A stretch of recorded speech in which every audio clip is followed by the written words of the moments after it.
السلام علیکم پیارے دوستو، بسم اللہ الرحمن الرحیم۔ سچے اور دلچسپ واقعات سننے کے لیے ہمارے چینل کو سبسکرائب کریں۔ یاجوج و ماجوج کون سی قوم تھی؟ ان کی شکل و صورت کیسی تھی؟ یہ کس نبی کے وقت پیدا کی گئی اور کس جگہ پر ان کو کس نے قید کیا تھا؟ ان کو کب آزاد کیا جائے گا؟ اور جب یہ آزاد ہوں گے تو تب ہر چیز کو تباہ و برباد کر دیں گے۔ یاجوج و ماجوج کو کون آ کر نابود کرے گا؟ دیوار ذوالقرنین کس چیز سے بنائی اور کیوں بنائی گئی؟ یہ دیوار اس وقت کہاں موجود ہے؟ دوستو، آج کی اس ویڈیو میں ہم آپ کو ان تمام سوالوں کے جوابات دیں گے۔ قرآن مجید میں دو مقامات پر یاجوج و ماجوج اور دیوار ذوالقرنین کا ذکر آیا ہے، ایک سورہ کہف میں اور دوسرا سورہ انبیاء میں۔ قرآن مجید واضح طور پر گواہی دیتا ہے کہ یاجوج و ماجوج یہ دو وحشی خونخوار قبیلوں کے نام تھے۔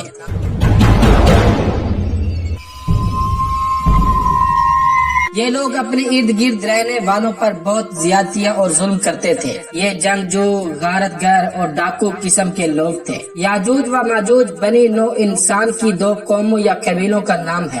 آدم علیہ السلام اور یافس بن نوح علیہ السلام کی نسل سے ہے، جو ترک کا جد اعلیٰ ہے، اور ترک اس خاندان کی ایک شاخ ہے جو دیوار ذوالقرنین کے اس طرف ترک کر دیے گئے تھے، یعنی چھوڑ دیے گئے تھے، اور یہ لوگ کافر ہیں اور دوزخی ہیں، اور اس قدر کثیر اور بے شمار ہیں کہ ان میں اور اہل بہشت میں وہ نسبت ہے کہ جو 1 اور 1000 میں ہے۔ دوزخ میں اکثریت یاجوج و ماجوج کی ہوگی۔ بخاری شریف کی حدیث میں ہے کہ اللہ تعالیٰ قیامت کے دن آدم علیہ السلام کو حکم دیں گے کہ اپنی اولاد سے دوزخ کا لشکر جدا کیجیے۔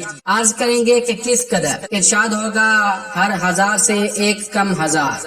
دوستو، یاجوج و ماجوج لوگوں پر ظلم و ستم کرتے تھے اور لوٹ مار کرتے تھے۔ ان کو کنٹرول کرنے کے لیے جو دیوار بنائی گئی ہے اس کو حضرت ذوالقرنین نے بنایا ہے۔ خدا نے حضرت ذوالقرنین کو قدرت، ثبات، قوت اور حکومت بخشی۔ خدا نے حضرت ذوالقرنین کو ان لوگوں کے پاس بھیجا جن پر یاجوج و ماجوج ظلم کرتے تھے۔ قرآن مجید کی سورہ کہف آیت نمبر 93 میں ارشاد ہوتا ہے، اور ذوالقرنین نے اس طرح اپنا سفر جاری رکھا یہاں تک کہ وہ 2 پہاڑوں کے درمیان پہنچا۔ وہاں ان 2 گروہوں سے مختلف ایک اور گروہ کو دیکھا۔ یہ لوگ کوئی بات نہیں سمجھتے تھے۔ اس وقت یہ لوگ یاجوج و ماجوج نامی خونخوار اور سخت دشمن سے بہت تنگ اور مصیبت میں تھے۔ حضرت ذوالقرنین کے جو عظیم قدرتی وسائل کے حامل تھے، جب حضرت ذوالقرنین ان لوگوں کے پاس پہنچے جن پر یاجوج و ماجوج ظلم کرتے تھے تو ان کو بڑی تسلی ہوئی۔ انہوں نے حضرت ذوالقرنین کا دامن پکڑ لیا۔ قرآن مجید کی سورہ کہف آیت نمبر 94 میں ارشاد ہوتا ہے، کہنے لگے اے ذوالقرنین، یاجوج و ماجوج اس سرزمین پر فساد کرتے ہیں، کیا ممکن ہے کہ خرچ ہم آپ کو دے دیں اور آپ ہمارے اور ان کے درمیان ایک دیوار بنا دیں؟ قرآن مجید کی سورہ کہف آیت نمبر 95 اور 96 میں ارشاد ہوتا ہے، اس پر ذوالقرنین نے کہا، یہ تم نے کیا کہا؟ اللہ نے مجھے جو کچھ دے رکھا ہے وہ اس سے بہتر ہے کہ جو تم مجھے دینا چاہتے ہو، اور میں تمہاری مالی امداد کا محتاج نہیں ہوں۔ تم قوت اور طاقت کے ذریعے میری مدد کرو تاکہ میں تمہارے اور ان 2 مفسد قوموں کے درمیان مضبوط اور مستحکم دیوار بنا دوں۔ پھر ذوالقرنین نے حکم دیا، لوہے کی بڑی بڑی اینٹیں میرے پاس لے آؤ۔ جب لوہے کی اینٹیں آ گئی تو انہیں ایک دوسرے پر چننے کا حکم دیا، یہاں تک کہ دونوں پہاڑوں کے درمیان کی جگہ پوری طرح چھپ گئی۔ تیسرا حکم ذوالقرنین نے یہ دیا کہ آگ لگانے کا مواد، ایندھن وغیرہ لے آؤ اور اسے اس دیوار کے دونوں طرف رکھ دو، اور اپنے پاس موجود وسائل سے آگ بھڑکاؤ اور اس میں دھونکو یہاں تک کہ لوہے کی اینٹیں انگاروں کی طرح سرخ ہو کر آخر پگھل جائیں۔ پھر ذوالقرنین نے آخری حکم دیا، کہا کہ پگھلا ہوا تانبا لے آؤ تاکہ اسے اس دیوار کے اوپر ڈال دو۔ اس طرح اس لوہے کی دیوار پر تانبے کا لیپ کر کے اسے ہوا کے اثر سے اور خراب ہونے سے محفوظ کر دیا۔ بعض مفسرین نے یہ بھی کہا ہے کہ موجودہ سائنس کے مطابق اگر تانبے کی کچھ مقدار لوہے میں ملا دی جائے تو اس کی مضبوطی بہت زیادہ ہو جاتی ہے۔ ذوالقرنین چونکہ اس حقیقت سے آگاہ تھے اس لیے انہوں نے یہ کام کیا۔ آخرکار یہ دیوار اتنی مضبوط ہو گئی کہ اب وہ مفسد لوگ نہ اس کے اوپر چڑھ سکتے تھے اور نہ اس میں سوراخ کر سکتے تھے۔ قرآن مجید میں ارشاد ہوتا ہے، حضرت ذوالقرنین نے جب دیوار بنا دی تو ان لوگوں سے کہا کہ یہ میرے پروردگار کی مہربانی ہے، جب میرے پروردگار کا وعدہ آ پہنچے گا تو اس کو ڈھا کر ہموار کر دے گا، اور میرے